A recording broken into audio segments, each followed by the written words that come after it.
गाठोडं हे पु ल देशपांडे यांचं पुस्तक एक निराळा कृष्णावतार. प्राध्यापक जनार्दन वाघमारे यांनी लिहिलेलं निग्रो साहित्य आणि संस्कृती हे पुस्तक आणि त्या पुस्तकावरचा हा आस्वादपर लेख. एक निराळा कृष्णावतार. दोन असामान्य पुस्तकांनी माझ्या मनावर एक खूप खोलवर परिणाम केला. ही दोन्ही पुस्तकं मी विशी गाठण्यापूर्वीच माझ्या वाचनामध्ये आली.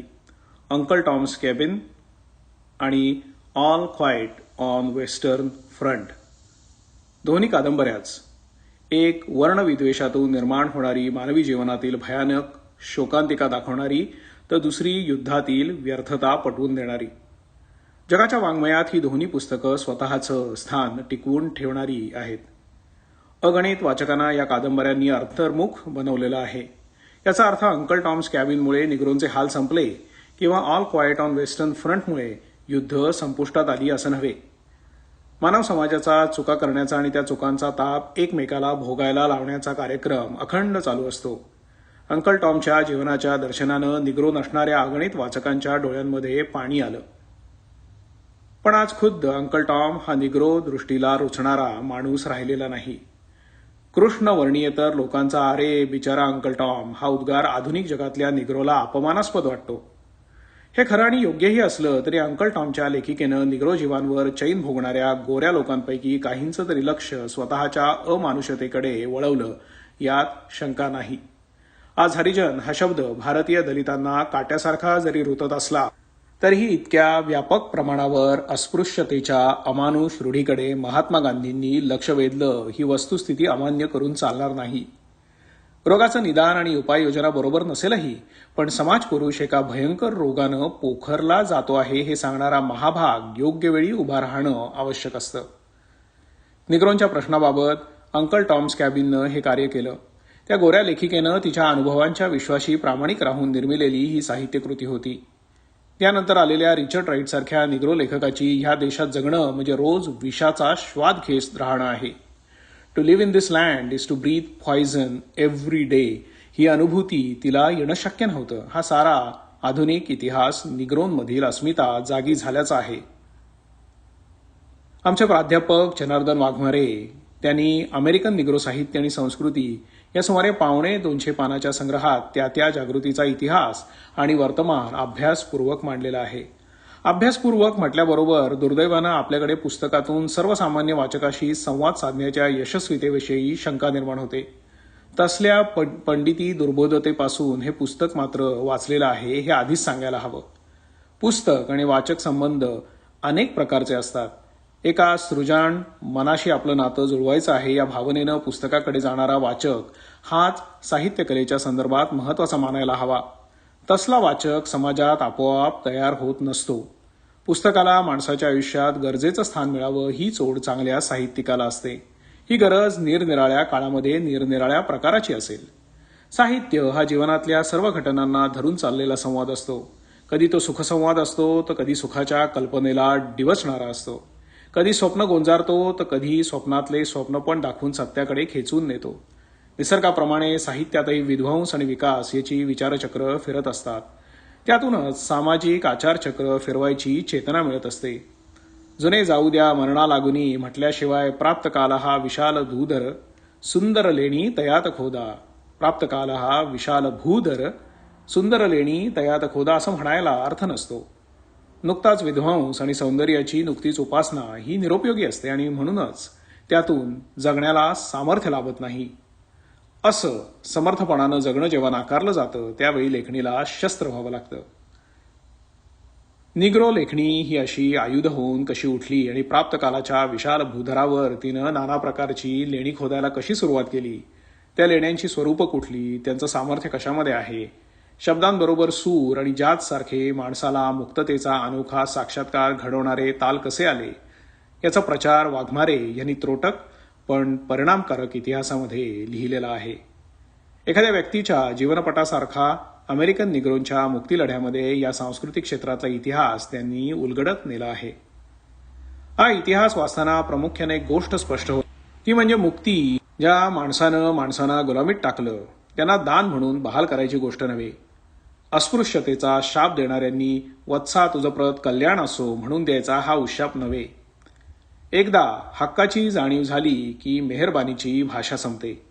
एकदा टाचेखाली रगडला गेलेला समाज मुक्तीसाठी होणाऱ्या आंतरिक दाहानं पेटायला लागला की तिथे सबुरीची वाट पाहायची आस्ते आस्तेची भाषा अप्रस्तुत ठरते. माणूस म्हणजे काही गुरांचा कळप नव्हे. हा एका क्षणी समदुःखी समाजाचा घटक आहे आणि समाजातली जीवनातली सुखदुःख, सौंदर्य, काम, क्रोध, लोभ यांचे भोग स्वतंत्रपणाने भोगणारा, त्यावरची आपली स्वतःची म्हणून काही प्रतिक्रिया कलेच्या रूपाने व्यक्त करावी अशी तळमळ असणारा एकटा माणूसही आहे.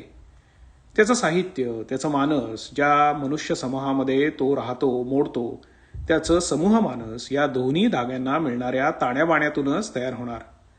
या दृष्टीनं रिचर्ड राईट, जेम्स बॉल्डविन यांच्यासारख्या आज जागतिक वाङ्मयात स्थान मिळवणाऱ्या निग्रो लेखकांच्या रचनातलं साधर्म्य आणि विविधता प्राध्यापक वाघमारे यांनी नीट उलगडून दाखवली आहे.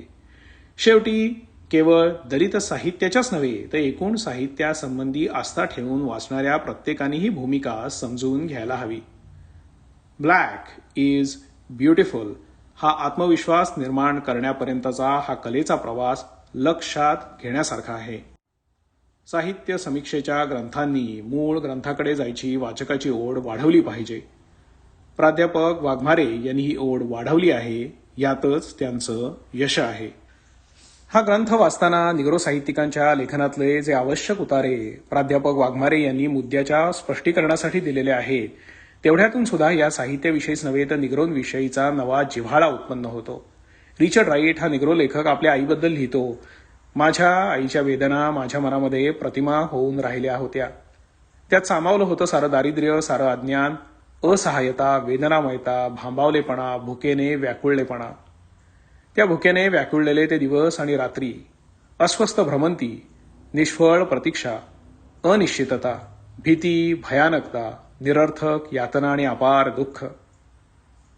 मराठी दलित साहित्याचा उगम यापेक्षा निराळा कशात आहे? रिचर्ड राईटचा हा परिच्छेद वाचताना मला वामन निंबाळकरांच्या आई या कवितेची आठवण झाली. प्राध्यापक वाघमारे यांनी करून दिलेली निग्रो साहित्याची ओळख वाचताना जीवन ही एकामागून एक अशा भ्रमनिरासांची मालिका आहे, हाच कडू अनुभव ज्यांना आला आणि सतत घ्यावा लागतो त्या दलितांच्या भ्रमनिरासाला आपणही सहाय्यभूत झालो नाही ना? अभावितपणे अद्यापही होत नाही ना? भविष्यातही हे असंच चालू ठेवणार का? हे सारे प्रश्न मनात उभे राहतात. या प्रश्नांचा शोध घेण्यासाठी तरी प्राध्यापक वाघमारे यांच्या या पुस्तकाचं वाचन करायला हवं. निग्रो साहित्यातल्या महत्वाच्या पुस्तकांची यादीही प्राध्यापक वाघमारे यांनी दिलेली आहे. बहु भुकेला झालो, तुमच्या उष्ट्यासाठी आलो, असं असहाय्यपणे म्हणणाऱ्या चोखा मेळ्यासारखीच अमेरिकन निग्रोंची स्पिरिच्युअल्स होती. त्यातून निग्रो गायक आणि गायिका सेक्युलर्सकडे आलेले आहेत. हताशपणानं ख्रिस्ताकडे लागलेल्या नचरा ऐहिक मोक्षाकडे रोखून पाहू लागले आहेत. निग्रोंनी स्वतःची नाट्यसृष्टी निर्माण केली आहे. डॉक्टर मार्टिन ल्युथर किंग यांच्या नेतृत्वाखाली झालेल्या निग्रो आंदोलनाच्या वेळी पोलिसांनी अनन्वित अत्याचार केले. निग्रोंची गर्दी पांगवायला शिकारी कुत्र्यांचा उपयोग केला. फ्रीडम नाऊ ही निग्रोंची घोषणा होती.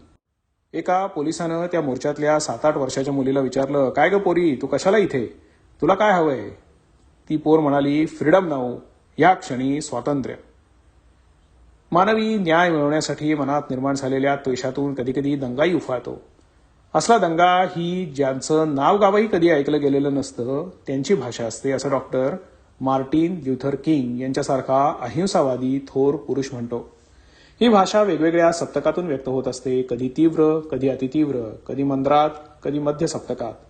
पण त्यावर आळवली जाणारी सुरावट मात्र कधी सात्विक तर कधी तामसी संतापच व्यक्त करीत असते.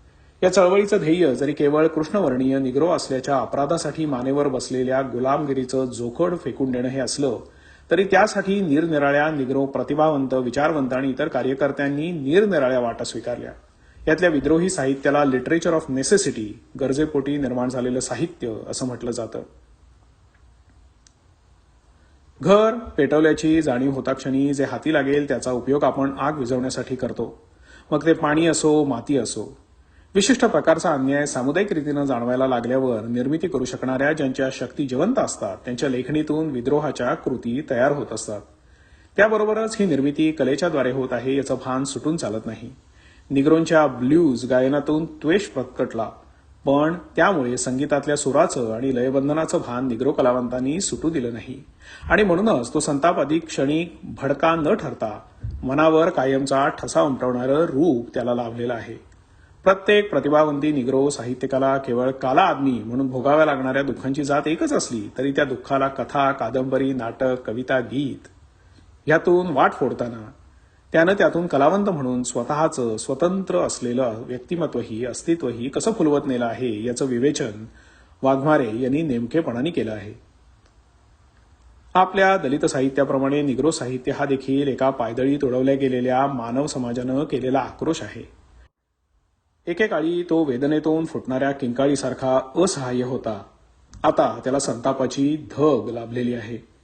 आक्रोश करणाऱ्या या समूहानं गोऱ्यांच्या इंग्रजीला आपली तेजस्वी कृष्णक्रांतीही दिली. आजच्या गायनाच्या प्रांतात निग्रो गायक वादकांनी अजोड स्थान मिळवून आपली स्वतःची गायकी आणि वाद्यवादनाचं स्वतंत्र बाज निर्माण केले आहे. एक उपेक्षित मानववंश नव्या तेजानं तळपू लागला आहे. ही निग्रो चळवळ किती वाटा शोधित चालली आहे आणि आजही चालते आहे हे पाहताना मानवी दुःखांच्या 72 रोगांवर एकच इलाज हा नियम कसा लागू पडत नाही याची प्रचिती या पुस्तकातून येते ती मला मोलाची वाटली. नित्य परिवर्तन आणि तरीही काही सनातन नैसर्गिक नियम या द्वंद्वातून जाणाऱ्या मानवी जीवनातल्या दुःखावरचे इलाज ही चुटकीसारशी सुटणारी बाब नव्हे. मनावर निराशेची अभ्र जमू न देता भ्रमनिरासांमुळे हार न खाता मुक्तीचा मार्ग शोधायचा असतो. या दृष्टीनं निग्रोंचा झगडा मनाला धीर देणारा आहे.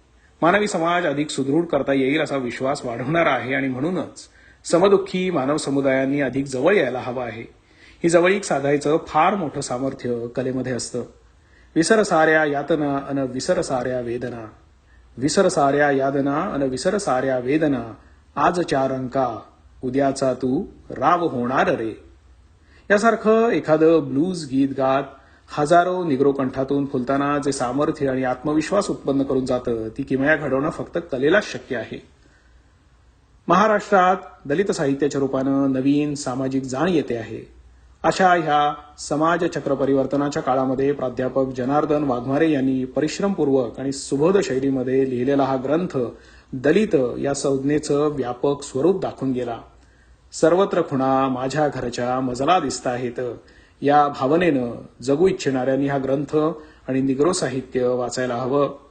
हा नवा कृष्णावतार समजून घ्यायला हवा. पूर्वप्रसिद्धी महाराष्ट्र टाइम्स 4 मार्च 1979.